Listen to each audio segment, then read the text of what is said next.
Special thanks to Cassie Stevens for the inspiration for this project. I wanted to get started on working on some portraits, but not taking a lot of time. I wanted to be quick, I wanted to be colorful, and I just wanted to try experimenting with materials. So, without further ado, let's go ahead and get started. On a piece of white paper, put your name 3 to 5 times. I want you to get more than one project done today. And once you've got your name put onto your paper, this is an ink dauber. You'll notice that the top of it has some ink that'll be coming out. It's watered down India ink. And as you get started, don't worry about any mistakes. Again, we're not starting in pencil. We're going to be doing a few of these. And if you do make a mistake, just keep going. Like, see what you can do with that mistake. Like, you can see it right there. I just kind of thought to myself, well, I don't really like the hair, so I'm just going to go ahead and draw right over top of it. Or maybe my shoulder's a little bit too narrow, so I'm just drawing another line to make it thicker. I'm going to set that aside to let it dry.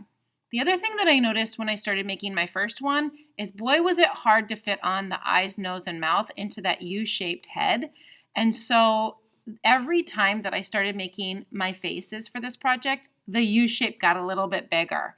I felt like that made it a little bit easier for me as I started drawing.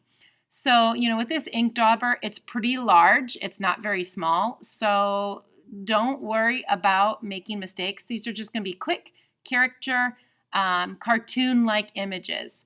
So with my ink dauber, with such a big array of, with such a big tip, I wanted to, not worry about making things in pencil or worrying about perfection, but instead having fun and just seeing where the picture takes me.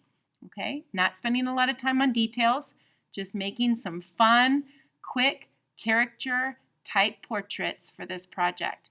Again, with the ink dauber, you shouldn't have to press very hard for the ink to come out. It actually comes out pretty well. It comes out pretty fast. So just let gravity take it and let that ink come out very slowly. Now I'm going to go ahead and add on a few more pictures as I continue sketching my characters.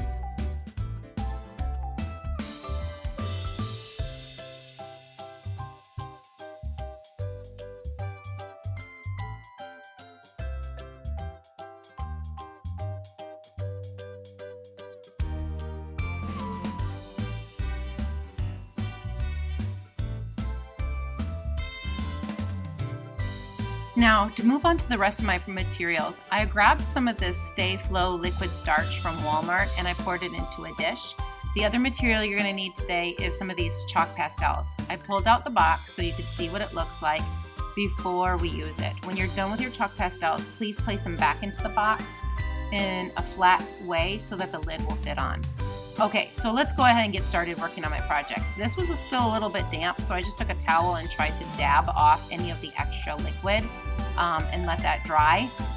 So I'm going to take my chalks now and start applying some colors onto my project. I try to put them on pretty random and also really quickly. There's a couple different ways of doing this project, and I just felt like I wanted to show in a short amount of time the many different ways that you can do this. As I start putting my chalks onto my paper, I was just thinking about using the light colors in areas that the sun might, or the areas that come towards you, and then some of the blue or darker areas on the areas of my face that might recede back. And so I'm just putting my colors on in a little bit of a random pattern and noticing how my yellows and blues make greens. My purples come from my blue and my pink mixing, and I just had some fun using some of those colors for color mixing into this project. You can continue with this random order or random color assortment throughout your project. I know I really had fun with this because it reminded me of some of artists that use colors purely abstract and don't worry so much about making things perfect or making things like a photograph. And in this project, I want you to explore and experiment not only with facial designs, but also with some of your color choices. You can use one solid color for your background, especially since you have a lot of colors on your faces. But then I wanted to show you this as well. I'm using some of my liquid starch now and adding it and letting those colors fill in onto my face, my hair, and my background. It gives it a little bit more of a liquidy type of look. It's letting some of my colors start mixing together a little bit if you like the way that looks. And I also noticed I grabbed a towel because I felt like maybe I did a little too much mixing. So you might notice that I'll use my towel to wipe off any of the color that I just finished with before I mix it into a next color. But again, this is with experimentation, and I just really had a lot of fun just trying new things. I felt like my liquid starch got a little bit too thick there, so I put a towel on to dab off any extra liquid starch. And again, just taking some of that liquid starch, it allows the colors to mix, to fill in any of that background paper that is still kind of sketchy from my chalk pastels.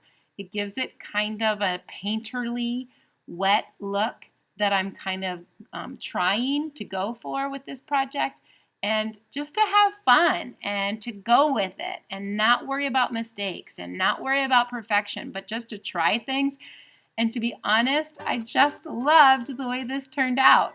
I thought that it was super fun. I had fun adding on colors and letting them mix and give it more of a sheen or shiny type of texture, liquidy look from that liquid starch.